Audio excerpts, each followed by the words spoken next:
You need 218. Unfortunately, 4% of our conference can join all the Democrats and dictate who can be the Republican Speaker in this House. I don't think that rule is good for the institution, but apparently I'm the only one. I believe I can continue to fight, maybe in a different manner. I will not run for Speaker again. I'll have the conference pick somebody else. So major news moment last night. Former House Speaker Kevin McCarthy saying he will not run for the speakership again, coming just hours after the House voted to remove McCarthy as Speaker, a first in the chamber's history. Yeah, Republicans now left to decide who will be the next Speaker of the House after McCarthy only serving between 8 and 9 months. How about that? This after Florida Congressman Matt Gaetz said he would try to dethrone McCarthy if the GOP leader worked with Democrats to pass a stopgap government funding bill to keep the government running. And that's what did happen over the weekend. With us now, T.W. Shannon is the former Republican Speaker of the Oklahoma House and a Newsmax contributor. Rob Astorino, former Republican Westchester, New York County Executive and host of Saturday Agenda. Gentlemen, welcome, and thanks so much for coming on. T.W., big news yesterday. McCarthy out as Speaker. What does this mean for Republicans going forward?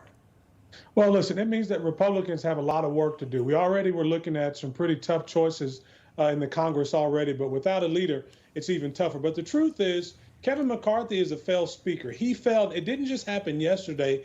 It happened when he decided he had to side with Democrats in order to get things done in Washington, D.C. It wasn't the Democrats that elected him the speaker. It was the Republican conference, and he chose to side with the Democrats. And so the fact that this happened, it happened because he thought the Democrats would bail him out. And once again, they did not. And so it's certainly, we wish this could have been avoided. I don't think there's anybody who really wanted to see this happen right now at this particular time. But it is what it is. Republicans have to find a new leader. We're hearing a lot of names out there. And hopefully we can move things through the Republican conference as a team because we all wear the same jersey.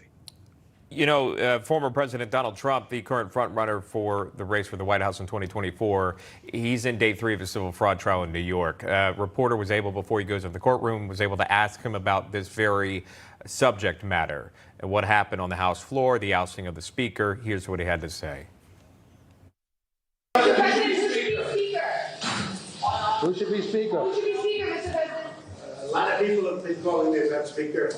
All I can say is we'll do whatever is best for the country and for the Republican Party. Would you take the job? People. Really grateful for you to be Speaker yesterday. Did you accept? I'll do whatever it is to help, but my total focus is being president and, quite honestly, making America great again, because we are living in a country in decline. This is a country that's failing badly.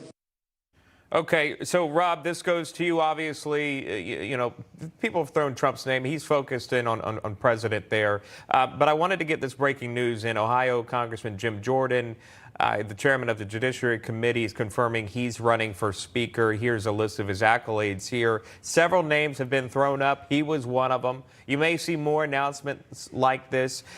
Rob, your reaction to this news of Jim Jordan seeking speakership and potentially maybe others you see for that?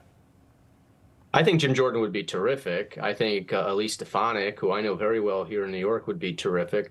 Obviously, Scalise is loved, but you have to question, and I'm sure he is right now, whether he's physically able to do the job right now because he's dealing with chemotherapy and blood cancers. So that's probably why Jim Jordan threw his hat in the ring so fast. He probably spoke to Scalise, and Scalise is not going to run. That's my guess. Otherwise, Jordan would have deferred to him. But look, it's a power vacuum. It's a once-in-a-lifetime opportunity for folks at the higher level of the Republican Party in the House to grab the brass ring and be Speaker. But they've got to obviously get the support of those 8, or at least 4 of them, or we're going nowhere.